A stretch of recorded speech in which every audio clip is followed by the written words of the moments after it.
Assalamualaikum warahmatullahi wabarakatuh. Teman-teman, bagaimana kabarnya hari ini? Semoga sehat selalu dan senantiasa ada dalam lindungan Allah Subhanahu wa taala. Amin ya robbal alamin. Alhamdulillah, kali ini bertemu lagi dengan Ustazah Astri di pembelajaran adab. Sebelum pembelajarannya dimulai, kita berdoa terlebih dahulu ya. Sikap berdoa, tangannya diangkat, kepalanya ditundukkan. Doa sebelum belajar. Bismillahirrahmanirrahim. Rabbi zidni ilman warzuqni fahman. Ya Allah, tambahkanlah ilmu kepadaku dan berikanlah aku kefahaman. Amin. Selanjutnya, Ustaz akan sampaikan kesepakatan pembelajaran terlebih dahulu ya. Yang pertama, pastikan menonton video pembelajaran hingga tuntas. Yang kedua, pastikan duduk tegak ketika menonton video. Yang ketiga, fokus ketika menonton video. Kemudian, memahami isi video dan mengerjakan proyek setelah menonton video pembelajaran. Nah, di materi adab kali ini, Ustazah akan sampaikan materi terkait adab Rasulullah ketika sholat. Apa saja? Yang pertama, meluruskan niat. Sesungguhnya, setiap amalan tergantung pada niatnya. Setiap orang akan mendapatkan apa yang ia niatkan. Hadis riwayat Bukhari dan Muslim. Kemudian yang kedua, menyempurnakan wudhu. Menyempurnakan wudhu yaitu melaksanakan rukun dan syarat wudhu dengan tertib sesuai yang dicontohkan oleh Rasulullah SAW. Maukah kalian aku tunjukkan tentang sesuatu amalan yang dengannya Allah menghapuskan dosa-dosa dan mengangkat derajat-derajat? Mereka berkata, mau wahai Rasulullah. Beliau bersabda, amalan itu adalah menyempurnakan wudhu di waktu yang tak menyenangkan. Hadis riwayat Muslim. Lalu yang ketiga, melaksanakan sholat tepat waktu. Amalan yang paling dicintai Allah adalah sholat tepat pada waktunya, berbakti kepada orang tua dan jihad di jalan Allah Subhanahu wa taala. Hadis riwayat Bukhari dan Muslim. Lalu yang keempat, memakai pakaian yang bersih dan suci. Allah Ta'ala berfirman, hai anak Adam, pakailah pakaianmu yang indah di setiap kali memasuki masjid. Makan dan minumlah dan janganlah berlebih-lebihan. Sesungguhnya Allah tidak menyukai orang-orang yang berlebih-lebihan. Kemudian, Quran Surat Al-A'raf, surat ke-7 ayat 31. Kemudian yang kelima, tidak sholat sementara makanan telah dihidangkan. Tidak ada sholat ketika makanan telah dihidangkan. Begitu pula tidak ada sholat bagi yang menahan kencing atau buang air besar. Hadis riwayat Muslim. Yang harus kita pahami dari hadis yang mulia ini, di antara dalil yang menunjukkan sholat adalah ibadah yang sangat istimewa.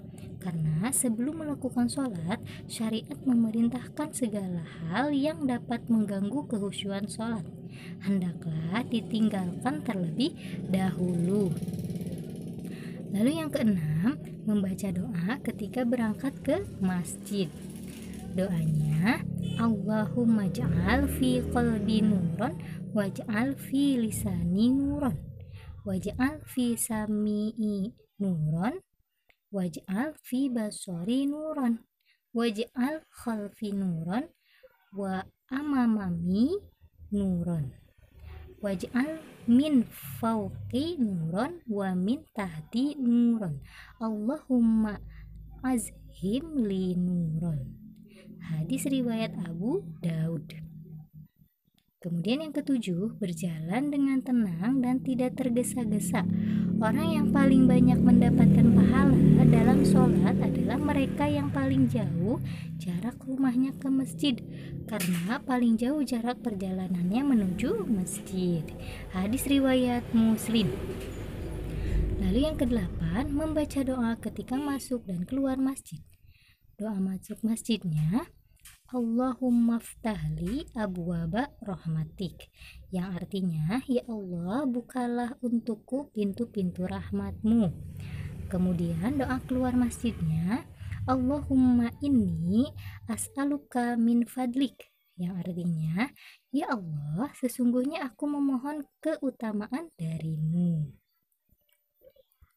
Kemudian yang kesembilan, melaksanakan sholat tahiyatul masjid ketika masuk ke dalam masjid sebelum duduk. Nabi Muhammad SAW bersabda, jika salah seorang kamu memasuki masjid, jangan dulu duduk sebelum mengerjakan sholat 2 rakaat. Hadis riwayat Abu Daud. Kemudian yang ke-10, menunggu waktu sholat dengan memperbanyak zikir.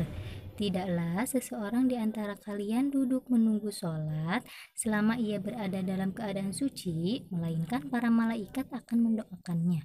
Ya Allah, ampunilah ia. Ya Allah, sayangilah ia. Hadis riwayat Muslim.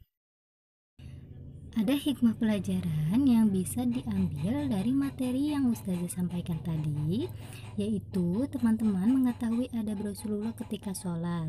Mudah-mudahan kita semua dapat melakukan adab tersebut ya ketika sholat, dan adab yang dicontohkan oleh Rasulullah SAW. Kemudian ada proyek yang harus teman-teman tuntaskan. Proyeknya yaitu tulislah adab Rasulullah ketika sholat di buku PAI. Kemudian jika sudah tuntas, silakan teman-teman kirimkan tugas tersebut melalui Classroom ya, dalam bentuk foto. Ustazah tunggu ya proyeknya. Kita tutup pembelajaran kali ini dengan membaca hamdalah bersama-sama.